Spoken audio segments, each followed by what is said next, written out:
우리는 가장 중요한 게 뭐냐면 들은 말씀을 실천하는 거는 또 별도예요.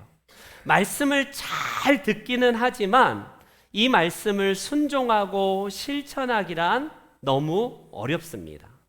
어떤 목사님이 늘 싸우고 늘 시끄러운 교회에 부임을 했어요. 부임을 했습니다.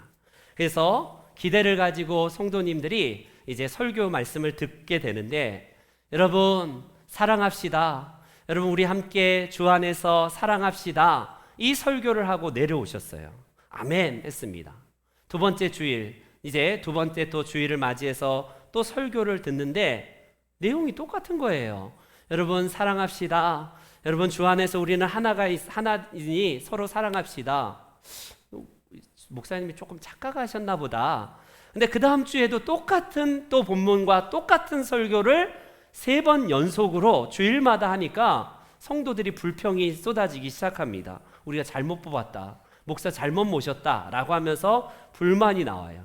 4번째 주일에 이제는 안 그러겠지 라고 했는데 여전히 목사님이 여러분 사랑합시다, 사랑합시다. 그리고 나서 막 성도들이 들고 일어나는 거예요. 뭐 하시는 거예요 목사님, 지금 뭐 하는 거예요, 지금 계속해서 똑같은 얘기만 하고. 그러니까 목사님이 네, 여러분들이 순종하고 사랑할 때까지 저는 이 설교를 할 겁니다, 이렇게 말씀하셨다고 해요.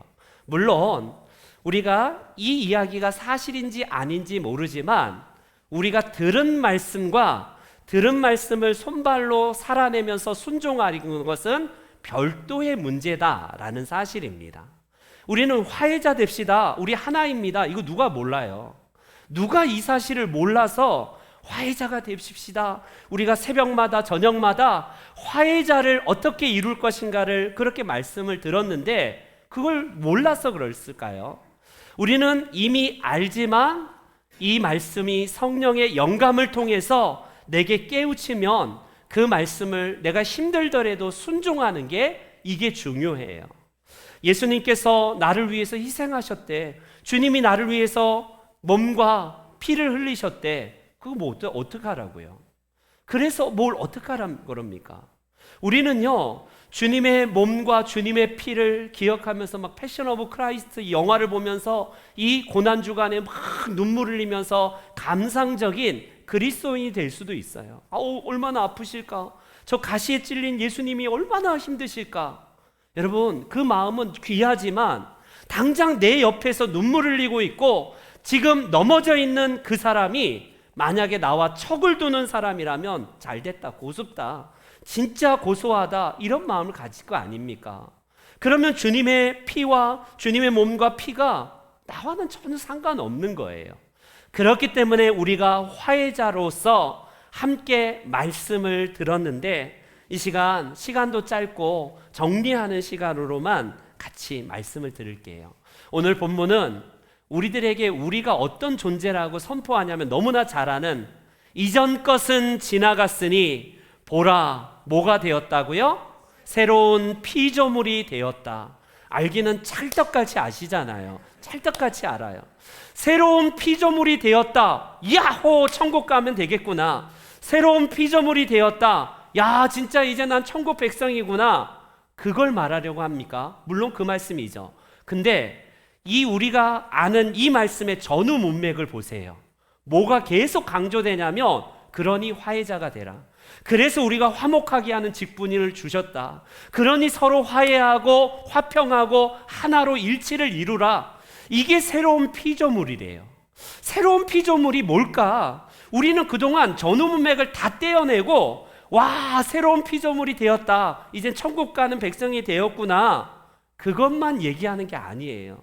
더 본질적으로 우리가 그렇기 때문에 새로운 피조물로서 이전에 내가 가진 생각들, 이전에 내가 그렇게 고집하던 신앙의 패턴들, 나의 옹졸하고 이기적이기 짝이 없는 이 마음이 아니라 새로운 마음으로 이제는 형제의 손을 잡고 서로 함께 화합하며 하나로 만드는 직분을 우리에게 주셨다는 거예요.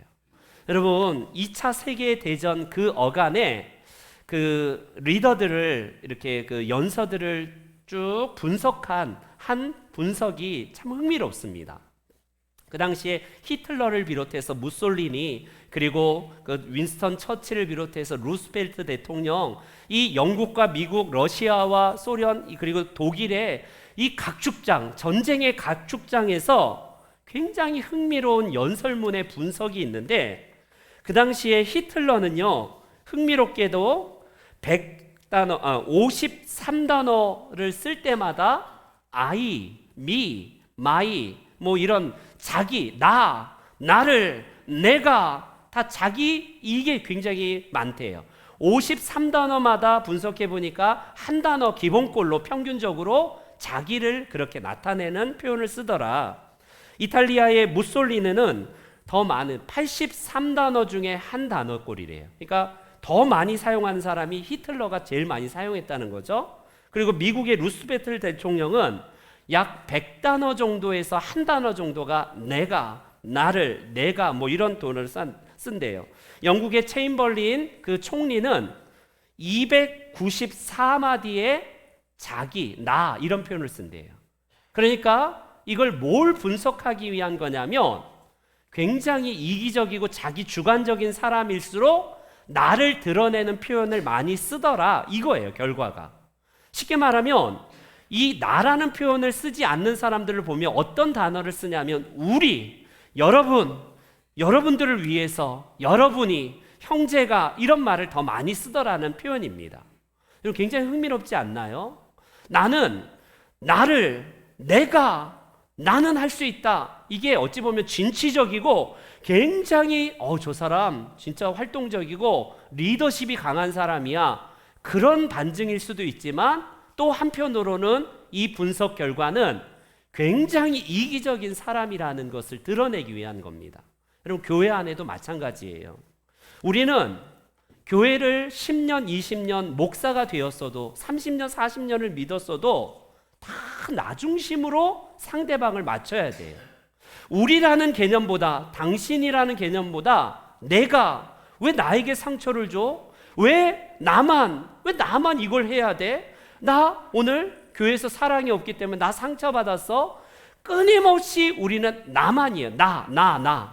그러니까 전체적인 관심이 나만을 위하기 때문에 넓게 보지 못하고 옆에 있는 형제를 보지 못하고 늘 신앙생활 30년, 40년을 해도 거기서 테두리에서 벗어나지 못하는 성도들이 있다는 거예요. 여러분, 생각해 보십시오. 우리 주변에 우리는요, 어린아이일수록 부모의 의존도가 높고 당연히 부모의 마음을 생각하기보다는 자꾸 땡깡 부리고 생떼 부리고 왜 안 줘, 사탕 안 줘, 왜 나에게 돈 안 줘, 밥 안 줘, 다 자기만을 목적으로 하는 게 아이의 습성입니다. 그건 당연해요, 애니까. 그런데 그 애가 자라면서 40대, 50대가 되었어도 엄마 막 폭행하는 이런 페루나들 있잖아요. 왜 돈 안 줘 하면서 부모 막 폭행하고 막 때려 죽이고 이런 사람들이 있잖아요. 그게 교회 안에서도 있을 수 있다는 거예요. 늘 자기 생각만 하니까, 늘 자기 주관적인 신앙생활을 하니까 하나가 못 됩니다. 하나가 못 돼요. 그렇기 때문에 우리 성도 여러분, 부탁드리겠습니다. 우리는요, 하나님께서 우리들에게 화목하게 하는 직분을 주셨대요. 직분. 그것을 통해서 나와 마음의 코드가 딱 맞고 눈빛마다 봐도 통하는 사람과 화목을 이루는 거 너무나 당연해요. 그건 우리뿐만 아니라 누구나 다 그렇습니다. 누구나 다 그래요. 근데 문제는 뭐냐면 나와 전혀 맞지 않는 사람과 화목을 이루라? 여러분, 집안에서도 우리가 화목을 이루기가 참 어려운데 나와 전혀 맞지도 않는 것 이상으로 때로는 나에게 상처를 준 사람을 같이 하나가 되고 화평을 이루라? 이거는 정말 죽기보다 힘들 거예요. 우리 예수님께서 뭐라고 말씀하냐면 화평케 하는 자가 복이 있다, 이런 말씀을 하셨어요. 화평하게 하는, 이게 영어 표현으로 보니까 굉장히 흥미롭습니다. 피스를 메이커한대요. 평화를 위해서, 화평을 위해서, 일치를 위해서 만들어가는 사람이 복이 있다, 행복하다, 이런 뜻이에요. 우리는 평상시에 화평을 사랑하는 피스 러버가 복이 있다가 아니라 피스를 만들어가는 사람이 복이 있대요. 피스를 사랑하는 사람은, 평화를 사랑하는 사람은 이렇게 생각합니다. 왜 사랑 안 해? 왜 교회가 왜 평화가 없어? 왜 화목하지 않아? 그거는 평화를 사랑하는 사람이에요. 그러니 자기 기준보다는 자기 기준으로 이렇게 평가하는 게 사랑이라는 겁니다. 늘 교회로 비판하고 목회자를 비판하고 뭐든지 다른 사람들 다 비판하는 사람 보면 이상적이긴 해요. 목사가 이래야 된다, 교회가 이래야 된다, 성도는 이래야 된다. 근데 자기는 거기에 포함시키지도 않고 평화를 사랑하는 사람이에요. 피스 러버인데 진짜 희생하면서 만들어가는 과정은 안 합니다.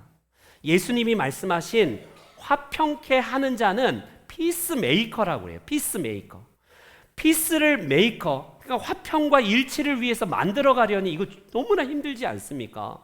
말씀드렸잖아요. 나와 화평의 코드가 맞으면 자연스럽게 화평을 만들어 가지 않아도 만들어지는데 전혀 의도치 않는 상처를 준 사람, 나는 그렇게 말도 안 했는데 오해하거나 곡해해서 나에게 진짜 욕을 욕으로 갚는 사람, 나는 선으로 대했는데 더없이 계속해서 나에게 모욕을 주고 상처를 주고 더 이상한 프레임을 씌워서 나에게 비난하는 사람을 우리가 어떻게 사랑하고 어떻게 하나가 되냐고요. 근데 예수님은 말씀하십니다. 그럴 때 피스메이커가 돼야 돼. 그럴 때에 네가 희생하고 포기하고 너 자신을 내려놓을 때에 그 사람이 어떻게 나오든 간에 너의 선은 그게 선이야. 네가 악을 악으로 갚고 최소한 악으로 갚지 않는다고 할지라도 내가 대면하면서 그 사람 쳐다도 안 보는 것, 그건 악을 악으로 갚는 거다. 오히려 그 사람이 내가 최선을 다해서 섬기고 오히려 그 사람에게 먼저 화해의 손을 내밀었는데도 하나님이 짠 하면서 우리 환경을 바뀌어주시고 그 사람이 나에게 무릎 꿇고 잘못했습니다. 아우 형제요, 내가 그 전에 내가 잘못했고 실수했어요. 이런 역사가 일어나기도 하지만 일어나지 않을 수도 있어요. 이 땅에는 내가 진짜 마음을 다해서 섬기고 하나가 되기 위해서 나 나름대로 노력했는데 그가 오히려 더 악으로 악을 갚으려고 할 때에, 여러분 그럴 때에 하나님께 맡기시라고 우리가 함께 말씀 들었지 않습니까? 사랑하는 성도 여러분, 우리는 중요한 게 뭐냐면 들은 말씀을 이제 순종할 때가 되었어요. 이 말씀이 단순히 좋은 말씀으로 끝나지 않기를 원합니다. 우리가 온 성도가 하나가 되는 일에 화해자가 되겠습니다. 그러면 저 사람이 나에게 해준 만큼 나도 화해자가 될까 말까를 결정할게요. 그건 이기적인 거예요. 여러분 아직까지 나에게 상처를 주는 사람이 있습니까? 그 사람을 여러분 불쌍히 보셔야 돼요. 아, 애구나. 아직도 사탕이 필요하고 아직도 데일밴드가 필요하고 아직도 빨간 약이 필요해서 나에게 사랑 달라, 나한테 사탕 달라, 나한테 관심 가져달라. 아직 그 연약한 지체란, 몸은 크고 직분은 장로고 직분은 목사인데도 여전히 그러고 있다면요, 여러분 그분을 향해서 불쌍히 여겨서 나는 화해자가 되는 게 내 역할이고 하나님의 명령이세요. 내가 그 사람이 그렇게 했는데도 불구하고 내가 다가가서 정말 최선으로 섬길 때에 그 사람이 더 튕겨져 나가고 더 악을 악으로 갚는다. 그거 하나님께 맡기세요. 하나님께 맡기세요. 하나님은 우리가 생각하는 것 이상으로 하나님의 방법으로 해결해 주십니다. 그게 꼭 상대방이 막 무슨 가다가 막 넘어지고 코가 막 다 깨지고 막 이런 걸 기대하는 거 아닙니다. 우리는 하나님께서 어떻게 하든지 그 영역은 하나님의 몫이니 하나님께 맡기시고 화해자로서 나는 악을 선으로 갚는 것, 그를 위해서 기도하면서 먼저 내가 다가가서 손을 잡아주는 것, 그걸 하나님께서 화해자라고 하시는 거예요. 우리 귀한 성도 여러분, 피스 러버가 되지 마시고 피스 메이커, 즉 평화를 만들고 일치를 만들기 위해서 노력하니까 내가 힘이 들죠. 당연히 내가 너무나 손해보는 것 같고 내가 왜 이렇게 이런 걸 해야 되지라고 괜히 좀 분노의 마음도 들지도 모르겠어요. 그럴 때에 예수님이 그 길을 먼저 걸어가셨기 때문에 진정한 평화의 왕이 되신 것처럼 저와 여러분들도 화해하는 직분, 화평하는 직분, 이 일치를 이루는 책임을 우리들에게 주셨기에 주님 나라 가시기까지 여러분 마음에 섭섭한 감정 드러내면 아, 저 사람 아이구나. 아직까지 아이구나. 지금 초콜릿 달라. 지금 눈깔 사탕 왜 안 주냐? 그런 걸 가지고 그렇구나. 여러분 불쌍히 보시고 우리 함께 서로 화합하고 일치하면서 서로 사랑하는 귀한 화해자들이 되시기를 주의 이름으로 축원합니다. 아멘. 다 같이